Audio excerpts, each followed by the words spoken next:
आज़ादी किस्त नंबर 14। सुबह नाश्ता करके वो उस मकान से निकल गए। हिना वहीं रह गई थी।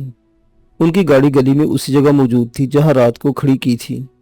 अलबत्ता गली के चंद नंग-धड़ंग बच्चे गाड़ी पर चढ़े हुए थे। उन्हें अपनी तरफ आते देखकर बच्चे भाग गए। दिलशेर ने जेब से चाबी निकालकर दरवाजा खोला और दोनों अंदर बैठ गए। आधे घंटे बाद वो शाहरुख की कोठी पर पहुंच गए। इस वक्त सुबह के 9 बज रहे थे। शाहरुख ड्राइंग रूम में टहल रहा था। एक सोफे पर मुराद अली भी बैठा हुआ था और कॉफी टेबल पर अंग्रेजी का एक अखबार रखा हुआ था। मिशन की कामयाबी पर हम दोनों की तरफ से मुबारकबाद हो शाहरुख, दिलशेर ने ड्राइंग रूम में दाखिल होते कहा। हमारी ये कार्रवाई तो कामयाब रही, लेकिन मिशन मुकम्मल तौर पर नाकाम रहा, शाहरुख ने बताया। क्या मतलब? तारिक ने चौंक कर इसकी तरफ देखा। तुम लोगों ने अभी तक शायद अखबार नहीं देखा। शाहरुख ने मेज पर पड़े हुए अखबार की तरफ इशारा किया। गुज़श्ता रात तारिक ने जिस जहाज को मिसाइल का निशाना बनाया वो इसराइली तैयारा नहीं था, बल्कि इंडियन एयरलाइन का एक कार्गो जहाज था जिसे पालम एयरपोर्ट के बजाय सफदरजंग एयरपोर्ट पर उतरने के लिए कहा गया था। तैयारे की तबाही में क्रू के 4 आदमी हलाक हुए हैं और वो इसराइली तैयारा? तारिक ने सवाल किया। अपने मुकर्ररा वक्त पर पालम एयरपोर्ट पर उतर गया, शाहरुख ने कहा। अखबार की तला के मुताबिक एक गैर मुल्की तैयारे से बाज़ अहम शख्सियत दिल्ली आने वाली थी। राजदारी के ख्याल से उनका तैयारा सफदरजंग एयरपोर्ट पर उतारा जाने वाला था, लेकिन ऐन वक्त पर तैयारे के पायलट को पालम इंटरनेशनल एयरपोर्ट पर लैंड करने की हिदायत की गई। ठीक उस वक्त कलकत्ता से इंडियन एयरलाइन की एक कार्गो फ्लाइट भी पहुंच रही थी। उस कार्गो तैयारे को सफदरजंग एयरपोर्ट पर उतरने के लिए कहा गया। उस तैयारे के लैंड करने से 1 मिनट पहले एक जोरदार धमाका हुआ और फजा ही में तैयारे के परखचे उड़ गए। यह राज भी खुल चुका है कि इस तैयारे को मिसाइल से तबाह किया गया।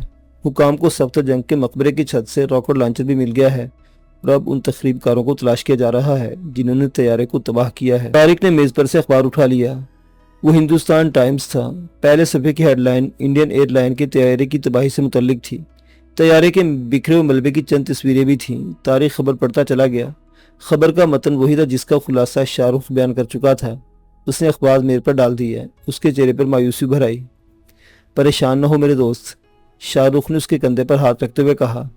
तुम्हारी कारकर्दगी बड़ी शानदार थी। हमारी इस नाकामी ने भारतीय हुकाम को तिगनी का नाच नचाकर रख दिया होगा। वो लोग समझ चुके हैं कि हम भी गाफिल नहीं हैं। इस मर्तबा हमें अपने मकसद में नाकामी हुई है, लेकिन अब जो कार्रवाई की जाएगी इसमें नाकामी नहीं होगी। तुम लोग 1-2 रोज तक अंडरग्राउंड रहोगे। बेहतर होगा कि इस कोठी तक ही महदूद रहो। इंटेलिजेंस और पुलिस तकरीबकारों की तलाश में है। कई मुश्तबे अफराद को हिरासत में लिया जा चुका है।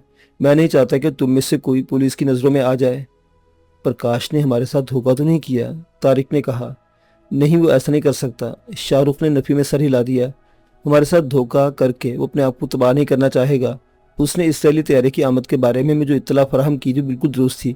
ये तो भी अखबार में लिखा गया कि अहम गैर मुल्की शख्सियात के तैयारे का रुख ऐन लम्हात में पालम इंटरनेशनल एयरपोर्ट की तरफ मोड़ा गया था।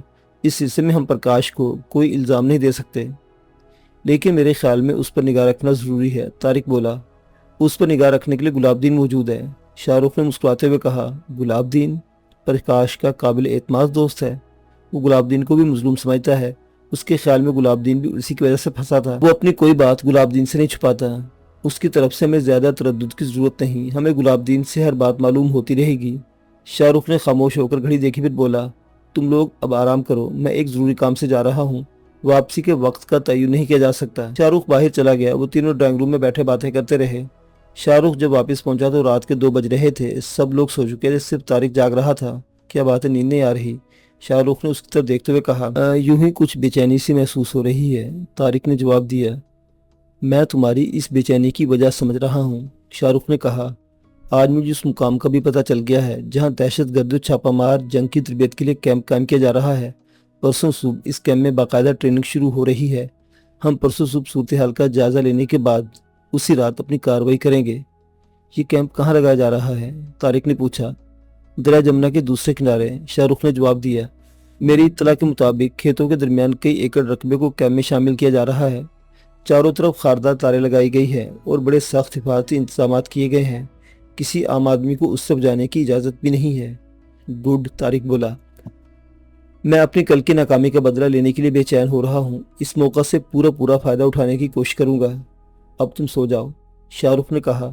बम्बई से मेरे कुछ दोस्त आए हुए हैं, उनकी फैमिली भी साथ हैं। सुबह तारीखी मुकामात की सैर का प्रोग्राम बना है तुम लोग भी हमारे साथ चलोगे, पिकनिक हो जाएगी। शाहरुख अपने कमरे में चला गया। तारिक उसके जाने के बाद भी काफी देर तक जागता रहा, फिर उसकी आंखें खुद ब खुद बंद होती चली गई। सुबह 8 बजे वो लोग घरों से निकल गए। मुराद अली उनके साथ नहीं था, अलबत्ता रास्ते में एक जगह से हिना को साथ ले लिया गया। हिना को लेने के बाद वो सीधे डॉक्टर जाकिर हुसैन मार्ग पर वाक़े उबैरे होटल पहुंचे, जहां शाहरुख के दोस्त ठहरे हुए थे। वो 2 खानदान थे जिनमें 3 मर्द, 5 औरतें, 4 बच्चे शामिल थे। 2 औरतें शाहरुख के दिल उम्र दोस्तों की बीवियां थीं, बाकी 3 जवान लड़कियां थीं। रमेश अग्रवाल उदितू राम शाहरुख के दोस्त थे। उनका शुमार बम्बई के मोअज़्ज़िज़ीन में होता था। शाहरुख से उनके दरीना कारोबारी ताल्लुकात थे। कल वो लोग अपने कुंभों को लेकर आए थे और उनसे मुलाकात के बाद ही शाहरुख ने तारीखी मुकामात की सैर का प्रोग्राम बनाया था। शाहरुख ने गुज़श्ता रात ही कोस्टर वैन का इंतजाम कर लिया था। वो कोस्टर भी पहुंच चुकी थी। शाहरुख अपनी कार होटल की पार्किंग लॉट में छोड़ी और सब लोग कोस्टर में बैठ गए। उनका ये टूर निजामुद्दीन औलिया के मज़ार से शुरू हुआ, फिर नेशनल आर्ट गैलरी, लोधी का मकबरा, पार्लियामेंट हाउस, लक्ष्मी नारायण मंदिर, जामे मस्जिद, लाल किला और इंडिया गेट से होते हुए जमुना के किनारे पुराने किले पहुंच गए। इस वक्त शाम के 5 बज रहे थे। यह एक गाइड मिल गया जो उन्हें पुराने किले की सैर के दौरान मुख्तलिफ मुकामात के बारे में बताता रहा। किले के ज्यादातर हिस्सा खंडरों में तब्दील होता जा रहा था। आखिर में वो किले के उस हिस्से में आ गए जो दरिया के रुख पर था। किले में दाखिले का असल रास्ता दरअसल इसी तरफ से था। वो लोग फसीलों पर घूमते रहे। फसील से जमुना, उसकी दूसरी तरफ का इलाका दूर दूर तक साफ नजर आ रहा था। जमुना के उस पार कुछ सरगर्मियां नजर आ रही हैं। उस इलाके को वो से देख लो, वही ट्रेनिंग कैंप है। शाहरुख ने तारिक के कान में सरगोशी की और दूसरी तरफ निकल गया। तारिक फसील पर टहलते हुए जमुना के उस पार देखता रहा। वसीवरीज कैंप उसके सामने था। वो एक बार फिर अपने आप में अजीब सी सनसनी की कैफियत महसूस करने लगा था। जब वो पुराने किले से बाहर निकले तो शाम का अंधेरा फैल चुका था। शहंशाह हुमायूं के मकबरे और बाद दूसरी तारीखी इमारतों की सैर का प्रोग्राम भी आज की फहरिस्त में था, लेकिन शाम हो जाने की वजह से प्रोग्राम कल पर उठा दिया गया और ये लोग होटल वापस रवाना हो गए। मेहमानों को होटल छोड़ने के बाद शाहरुख तारीख वगैरह को लेकर अपनी कोठी पर वापस आ गया। इस वक्त तक 7 बज गए थे। शाहरुख बार बार घड़ी को देख रहा था जैसे उसे किसी की आमद का इंतजार हो। और फिर 7:30 बजे जब गुलाबदीन कोठी में दाखिल हुआ तो उसे देखकर शाहरुख के चेहरे पर तमानियत सी दौड़ गई। आओ गुलाबदीन, मैं तुम्हारा ही इंतजार कर रहा था, क्या रिपोर्ट है? शाहरुख ने ड्राइंग रूम में उसका इस्तकबाल किया। इस वक्त ड्राइंग रूम में तारिक और दिलशेर वगैरह भी मौजूद थे। कैंप में 300 आदमी हैं। उन्हें इंडियन आर्मी के स्पेशल ग्रुप से मुंतखब किया गया है। गोरीला जंग के माहिर हैं, लेकिन इसराइली माहिरीन उन्हें खुशी तरबियत देंगे। इन सब की रहाइश भी ट्रेनिंग कैंप के इख्तिताम तक कैंप के खैमों में रहेगी। इसराइली माहिरीन की तादाद 15 है। उनमें से 6 कैंप में रहेंगे। बाकी 9 की रहाइश का इंतजाम शहर के 5 स्टार होटलों में किया गया है। कैंप में रहने वाले इसराइली माहिरीन के लिए भी खैमे लगाए गए हैं। इस वक्त कैंप में तकरीबन 350 आदमी मौजूद हैं। 300 ट्रेनिंग हासिल करने वाले और बाकी का ताल्लुक मुख्तलिफ इंतजामी उमूर से है। सुबह 6 बजे ट्रेनिंग का बाकायदा आगाज होगा। गुलाबदीन ने तफसील से बताया। प्रकाश को तुम पर शुबा तो नहीं हुआ? शाहरुख ने पूछा। नहीं। गुलाबदीन ने नफी में सर हिलाया। बल्कि मुझ पर पहले से ज्यादा एतमाद करने लगा है। ये सारी बातें उसने मुझे खुद बताई थी। मुझे कुछ पूछने की जरूरत ही पेश नहीं आई। दरअसल कैंप से मुतल्लिक तमाम आदाद व शुमार आज ही इसराइली सफारत खाने को भेजे गए हैं और वो फाइल प्रकाश के हाथों ही गुजरी है, जिससे उसे सब कुछ मालूम हो गया। मुझे तो वो अब भी मजलूम ही समझता है। गुड। शाहरुख के होंठों पर खफीफ सी मुस्कुराहट आ गई। कुछ और? कैंप के चारों तरफ बड़े सख्त हिफाजती इंतजाम किए गए हैं। 24 घंटे गश्त का निज़ाम भी कायम कर दिया गया है। किसी को उस तरफ जाने की इजाज़त नहीं है। गुलाबदीन ने बताया। हमने जो मंसूबा बनाया है उसके मुताबिक हमें कैंप में जाने की जरूरत महसूस नहीं होगी, शाहरुख ने कहा। उनके तमाम हिफाजती इंतजाम इंशाल्लाह धरे के धरे रह जाएंगे। प्रोग्राम क्या है? तारिक ने पूछा। प्रोग्राम? शाहरुख बारी बारी उन सब की तरफ देखने लगा, फिर बोला, हम रात 10 बजे अपने मंसूबे को अमली जामा पहनाएंगे। जब मुझे पता चला कि वो कैंप जमुना के दूसरे किनारे पर लगाया गया है तो उसी वक्त मेरे जहन में एक ख्याल आ गया था। उसी ख्याल के तहत मैंने कल दिन में 2-3 बार मुकामात का जायजा लिया है। पुराना किला वो जगह जो हमारे मकसद के लिए सबसे ज्यादा कारआमद साबित हो सकती है। जमुना के दूसरे किनारे ट्रेनिंग कैंप पुराना किला के बिल्कुल सामने है। किले की फसील से बड़ी आसानी से कैंप पर हमला किया जा सकता है। तुम लोगों को मेहमानों के साथ इसलिए ले गया था कि तुम लोग वहाँ का अच्छी तरह जायजा ले लो। बहुत खूब, तारिक बोला। किले की फसील हमले के लिए बड़ी आइडियल जगह है, लेकिन वहाँ तक पहुँचा कैसे जाएगा? मेरा मतलब है मुहाफिज वगैरह। रात के वक्त वहाँ भूतों का बसेरा होता है। कोई जी होश इंसान रात के अंधेरे में उस तरफ जाने की हिमाकत नहीं कर सकता। इसके अलावा हम किले में दाखिल होने के लिए वो रास्ता इस्तेमाल करेंगे जिसके बारे में कोई सोच भी नहीं सकता। शाहरुख चंद लम्हों को खामोश हुआ, फिर उन्हें मंसूबे की तफसीलात समझाने लगा। उसने एक बार फिर नक्शा मेज़ पर फैला लिया और बात जारी रखते बोला, तारिक, तुम गुलाबदीन के साथ ठीक 8 बजे वैन पर यहाँ से निकलोगे। और हुमायूं के मकबरे के करीब से होते हुए उस जगह घाट पर पहुंचोगे। उसने एक जगह उंगली रखते हुए कहा, ये घाट बहुत अरसे से वीरान पड़ा है। यहाँ मुराद अली कश्ती पर तुम लोगों का मुंतजिर होगा। तुम लोग वैन का सामान कश्ती पर लाद कर किले की तरफ जाओगे। किले के गेट से तकरीबन 50 गज आगे फसील में शगाफ है। दरिया के किनारे गुंजान दरख्तों की वजह से शगाफ आम लोगों की निगाहों से छुपा हुआ है। तुम लोग फसील के शगाफ के रास्ते किले में दाखिल होगे। शगाफ की दूसरी तरफ मैं और शेरदिल तुम्हारे मुंतजिर होंगे। वहां से हम फसील पर पहुंचेंगे और इसके बाद हमारी कार्रवाई शुरू होगी। सब लोग समझ गए। सब ने इस बात में सर हिला दिए। ठीक 8:30 बजे तारिक और गुलाबदीन स्यारंग की एक वैन में कोठी से निकल गए। वैन के शीशे भी स्याह थे। उसकी नंबर प्लेट मुंबई की थी जो जाली थी। वैन के पिछले हिस्से में लकड़ी के 4 लंबूतरे बक्स रखे हुए थे। उन पर पुराना सा तरपाल पड़ा हुआ था। स्टीयरिंग के सामने गुलाबदीन बैठा हुआ था। मुसलमान होने की हैसियत से वो हिंदू गासिमों के खिलाफ इसी ग्रुप का साथ दे रहा था। उसने शाहरुख को गच्चे बहुत सी मालूमात फराहम की थी, लेकिन किसी अमली कार्रवाई में वो पहली मरतबा हिस्सा ले रहा था। उसके दिल की धड़कन खासी तेज थी और हाथों की हथेलियां पसीने से तर हो रही थी। वो बार बार हथेलियां अपने कपड़ों पर रगड़ रहा था। वैन मौलाना आज़ाद रोड से निकलकर शाहजहां रोड को कता करती हुई गोल्फ कोर्स के ऊपर से चक्कर काट कर डॉक्टर जाकिर हुसैन रोड पर पहुंच गई और वहां से हुमायूं के मकबरे की तरफ मुड़ गई। मकबरे के आगे निकल जाने के बाद वो उस कच्चे रास्ते पर मुड़ गई जो जमुना की तरफ चला गया था। उस सड़क पर आते ही गुलाबदीन ने वैन की तमाम बत्तियां बुझा दी थी। तारीकी और कच्चा रास्ता होने की वजह से वो बहुत मुहतात होकर ड्राइविंग कर रहा था। आगे ऊंची झाड़ियां और दरख्त शुरू हो गए थे। गुलाबदीन अब मजीद मुहतात हो गया था। झाड़ियों में तकरीबन 2 फरलांग का रास्ता तय करने के बाद उन्हें एक जगह वैन रोक ली और तारिक को वहीं रुकने का इशारा करके वैन से उतरकर झाड़ियों में घुसता चला गया। तारिक वैन से उतरकर एक दरख्त की आड़ में खड़ा हो गया। उसने जेब से पिस्तौल निकालकर हाथ में ले लिया था। तारीकी में हशरातुल अर्ज की आवाजें बड़ा खौफनाक तासुर दे रही थी। तकरीबन 10 मिनट बाद 2 साए झाड़ियों से निकलकर वैन के करीब पहुंच गए। बिल्ली की आवाज सुनकर तारिक भी उनके करीब आ गया। वो गुलाबदीन और मुराद अली थे। वो लोग वैन के पिछले हिस्से में एक एक बक्स उठाकर झाड़ियों में घुसते गए। तकरीबन 50 गज आगे झाड़ी के इख्तिताम पर वो घाट था जहां कश्ती खड़ी थी। तीनों बक्स एक कश्ती में रख दिए गए। चौथे बक्स के लिए गुलाबदीन को एक और चक्कर लगाना पड़ा। उनके कश्ती में सवार होते मुराद अली ने चप्पू संभाल लिए और ऐसा ऐसा कश्ती खेने लगा। पानी में चप्पों की आवाज सन्नाटे में दूर दूर तक फैल रही थी। मुराद अली कश्ती को किनारे के करीब रखे हुए था ताकि दरख्तों की आड़ ले। तकरीबन 20 मिनट बाद वो किले के गेट के सामने पहुंच गए। किले का गेट कदरे बुलंदी पर था, लेकिन उसके ऐन सामने दरिया के किनारे दरख्तों और झाड़ियों की बहुतात थी। कश्ती दरख्तों के साए में हौले हौले बहती रही। तकरीबन 50 गज का फासला तय करने के बाद मुराद अली ने कश्ती का रुख किनारे की तरफ मोड़ दिया। कश्ती का अगला हिस्सा दरख्तों की झुकी हुई शाखों में घुसता चला गया। यहाँ पानी ज्यादा गहरा नहीं था।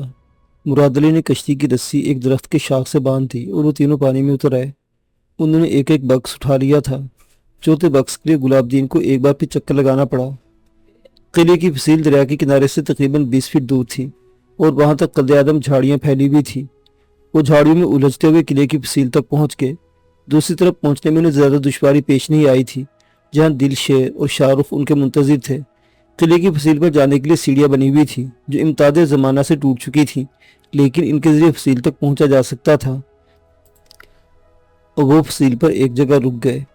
फसील में थोड़े थोड़े फासले पर ऊपर से नीचे की तरफ लंबे लंबे सोराख बने हुए थे। ये वो सोराख थे जहां से पुराने जमाने में किले के सिपाही दुश्मनों पर तीरों और गोलियों की बौछार किया करते थे। एक जगह फसील का ऊपर का हिस्सा टूटा हुआ था। तारिक वहां खड़ा होकर सामने देखने लगा। जमुना के उस पार रोशनियों का कदरे फैला हुआ एक झुमसा नजर आ रहा था। ये ट्रेनिंग कैंप की रोशनियां थी। शाहरुख और तारिक ने लकड़ी के बक्स खोल लिए और उनमें से रॉकेट लॉन्चर निकालकर जोड़ने लगे।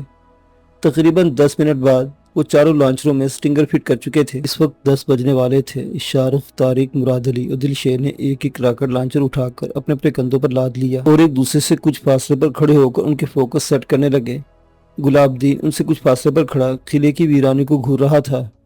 Everybody ready? शाहरुख ने कहा। उसकी आवाज सरगोशी से ज्यादा नहीं थी। यस, तारिक ने अपने बाकी साथियों की नुमाइंदगी करते हुए कहा। पहले मैं फायर करूंगा, इसके बाद ही तुम लोग भी मिसाइल दाग दोगे, शाहरुख ने कहा। और फिर एक मिनट बाद फजा धमाके की आवाज से गूंज उठी।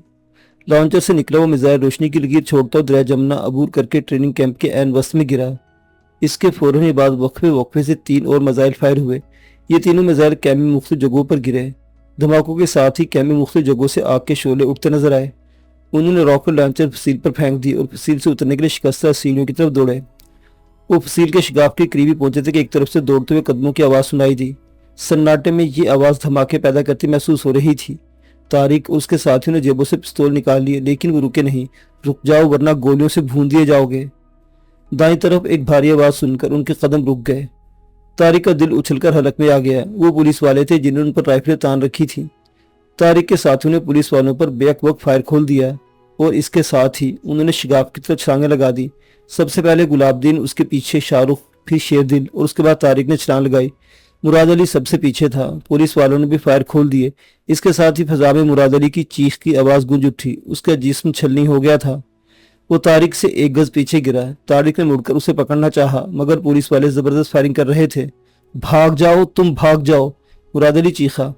तारिक ने शिगाफ में छलांग लगा दी। इसके साथ ही उसे महसूस हुआ जैसे टांग में अंगारे भर गए हों। उपसीर की दूसरी तरफ ढलान पर खारदार झाड़ियों में लुढ़कता चला गया। उसने उठने की कोशिश की तो कंधे पर एक और गोली लगी। वो चीखता हुआ झाड़ियों में ढेर हो गया। इसके साथ ही उसका जहन तारीकी में डूबता चला गया। वो ढलान पर खारदार झाड़ियों में लुढ़कता हुआ दरिया के किनारे पहुंचकर झाड़ियों में अटक गया। उसका सर ढलान की निचली तरफ था और पैर ऊपर। उसका एक पैर झाड़ियों में फंस गया था और नीचे सर दरिया के किनारे को छू रहा था। किनारे की झाड़ियों के हिलने से पानी में लहरें सी उठ रही थी और उसका सर पूरी तरह पानी में डूब गया। कंधे पर गोली लगने से तारिक के ज़हन पर तारीकी सी छा गई थी, लेकिन सर यकबस्ता पानी में डूबने से उसे एक झटका सा लगा। उसने सर ऊपर उठाया और उसके ज़हन पर छाई हुई धुंध आहिस्ता आहिस्ता छटने लगी। पिछले चंद सेकंड ने उसका ज़हन बुरी तरह माऊफ कर दिया था और वो तारीकी में घूरते हुए सोच रहा था कि वो कहाँ है। दफतन एक जोरदार धमाका हुआ। वो राइफल के फायर की आवाज़ थी। इस धमाके के साथ ही उसे सब कुछ याद आ गया। ये गोली किले की फसील की तरफ से चलाई गई थी। उसने आहिस्तगी से गर्दन घुमाकर देखा। तारीकी और झाड़ियों में कुछ दिखाई तो नहीं दिया, अलबत्ता दौड़ते कदमों और बातों की आवाज़ सुनाई दे रही थी। पुलिस वाले चीख कर एक दूसरे को अहकामात दे रहे थे। तारिक अपनी जगह पड़ा रहा और फिर अचानक यूँ महसूस हुआ जैसे महाज खुल गया हो। किले की फसील की तरफ से ज़बरदस्त फायरिंग की जा रही थी। फायरिंग का रुख दरिया में झाड़ियों की तरफ था। गोलियां तारिक के सर के ऊपर से गुजर रही थी। तारिक ने नीचे की तरफ सिरकना चाहा, मगर उसका पैर झाड़ी में फंसा हुआ था और वो खुद सीने के बल लेटा हुआ था। उसने दोनों हाथ जमीन पर टिका दिए और जिस्म को जरा पीछे खींचकर अपना पैर झाड़ी से निकालने की कोशिश करने लगा। ऐसा करते हुए कंधे पर दबाव पड़ा तो उसके मुंह से चीख निकलते निकलते रह गई। उसने तकलीफ की परवाह न करते हुए हाथों पर मजीद दबाव डालकर जिस्म को कुछ और पीछे खींचा और पैर को झटके देने लगा। 3-4 दफा की कोशिशों में उसका पैर झाड़ी की ग्रिप से आज़ाद हो गया। इस कोशिश में झाड़ियों में तेजी से सरसराहट हुई, लेकिन तारिक को यकीन था कि फायरिंग की आवाज़ में झाड़ियों की आवाज़ नहीं सुनी गई होगी। वो सीधा होकर नीचे की तरफ सरकने लगा। अचानक फायरिंग बंद हो गई और पुलिस पार्टी के इंचार्ज चीख कर अपने मातहतों को हुक्म देने लगा, तुम लोग किनारे के साथ साथ दोनों तरफ फैल जाओ। वो लोग इन्हीं झाड़ियों में कहीं छुपे हुए हैं, उन्हें बचकर नहीं जाना चाहिए। किनारे पर दोनों तरफ भागदौड़ शुरू हो गई। तारिक पानी के बिल्कुल किनारे पर था जहाँ सरकंडे की झाड़ियाँ थी। वो दरिया के दूसरी तरफ देखने लगा। कैम्प में अब भी कई मुकामात से शोले उठ रहे थे और शोर की आवाज़ें भी यहाँ तक सुनाई दे रही थी। हमने दोनों तरफ 20-20 गज तक झाड़ियों में देख लिया है सर, किसी की मौजूदगी के आसार नहीं। शायद वो लोग तैरते हुए कहीं दूर निकल गए हैं। ये आवाज़ सुनकर तारिक चौंक गया। एक पुलिस वाला अपने ऑफिसर को रिपोर्ट दे रहा था। उनमें से एक को कम से कम 2 गोले लगी हैं। वो दरिया में तैर कर नहीं जा सकता। उसे मैंने इस तरफ झाड़ियों में छलांग लगाते हुए देखा था। इस जगह झाड़ियों में चेक करो, मुमकिन है कहीं दुबका पड़ा हो या कहीं बेहोश पड़ा हो, अफसर ने हुक्म दिया। तारिक का दिल उछलकर हलक में आ गया और उसके पूरे जिस्म में शदीद सर्दी की लहर सी दौड़ गई। उसने झाड़ियों में इधर उधर देखा। दरिया में पानी के अलावा कोई ऐसी जगह नहीं थी जहां वो इनकी निगाहों से छुप सकता, लेकिन पानी में छुपने का ख्याल भी अहमकाना था। दरिया में तैरकर फरार की कोशिश भी खुदकुशी के मुतरातिब थी। उसे गोलियां छलनी कर देती।